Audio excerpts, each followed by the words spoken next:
എല്ലാവർക്കും നന്ദി വരട്ടെ. കുറെ താമരശ്ശേരി GTS വന്നിട്ട് എന്തായാലും ഇന്ന് പുതുതായിട്ട് വന്നിട്ടുള്ള ആളുകൾക്ക് ഒരു എക്സ്പീരിയൻസ് പറയാം.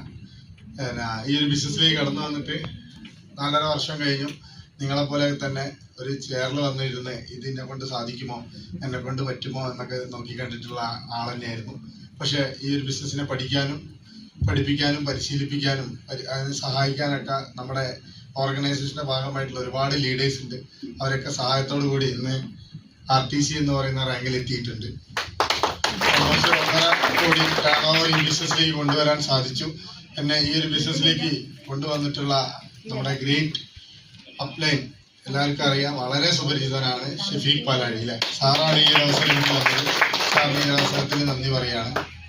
എന്തായാലും ഇവിടെ കേട്ടിട്ടുള്ള ആളുകളോട് ഒരു മുൻവിധി ഇല്ലാതെ എന്നെ കൊണ്ട് ഇത് സാധിക്കുമോ എന്നുള്ള ചോദ്യങ്ങൾക്കുള്ള ഉത്തരം ഈ ഒരു പ്ലാറ്റ്ഫോമിൽ തന്നെ ഉണ്ട്. നിങ്ങൾ നിരന്തരമായിട്ടും ഈ ഒരു GTS-ഉം ട്രെയിനിങ്ങും മീറ്റിങ്ങുകളൊക്കെ വന്ന് കേൾക്കുക.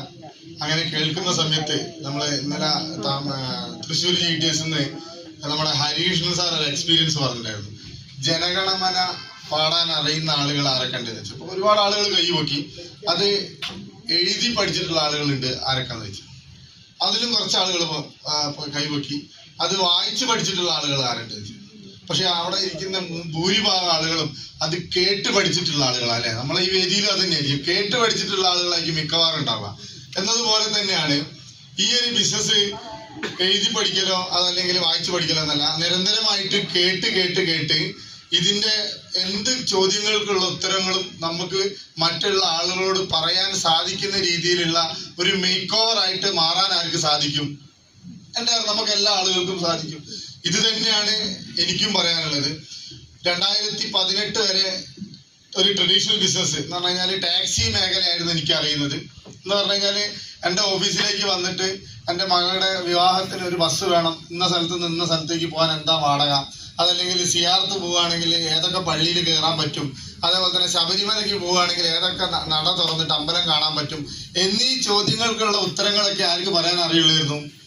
എനിക്കറിയുള്ളായിരുന്നു. എന്നാൽ ഇന്ന് മൈ ലൈഫ് സ്റ്റൈലിനെ പറ്റിയും മൈ ലൈഫ് സ്റ്റൈലിലെ ഉൽപ്പന്നങ്ങളെ പറ്റിയൊക്കെ ചോദിക്കുകയാണെങ്കിൽ അത് പറയാൻ പഠിച്ചത് ഇന്നിപ്പോ നമ്മളൊക്കെ ഹോം മീറ്റിംഗോ അതല്ലെങ്കിൽ ടീം മീറ്റിംഗോ എടുക്കുമ്പോൾ ആളുകൾ ചിന്തിക്കും ഇവരൊക്കെ ഇതിന്റെ എന്തെങ്കിലും PhD എടുത്തിട്ടുള്ള ആളുകളാണോ? ഒന്നുമല്ല. ഇന്ന് തുടക്കത്തിൽ നമ്മൾ കഫ്നിൽ പറയുമ്പോൾ തുളസി, ആടലോടകം, കൊഴിഞ്ഞിൽ, ഇരട്ടിമധുരം, നീലപുഷ്പം, ഗന്ധകാരം, കച്ചോലം, പുതിന എന്ന് പറയുമ്പോൾ കേട്ടിരിക്കുന്ന ആളുകളെ ചിന്താഗതി എന്ന് പറഞ്ഞാൽ ബാക്കി വരുന്ന എല്ലാ പ്രൊഡക്റ്റിന്റെ ഇൻഗ്രീഡിയന്റ് എനിക്ക് അറിയാതാണ്. ഒന്നും അറിയില്ല. എനിക്ക് ആകെ അറിയുന്നത് ഇത് ഫുൾ കോൺഫിഡന്റോട് കൂടിയിട്ട് പറയാൻ എനിക്കറിയാം.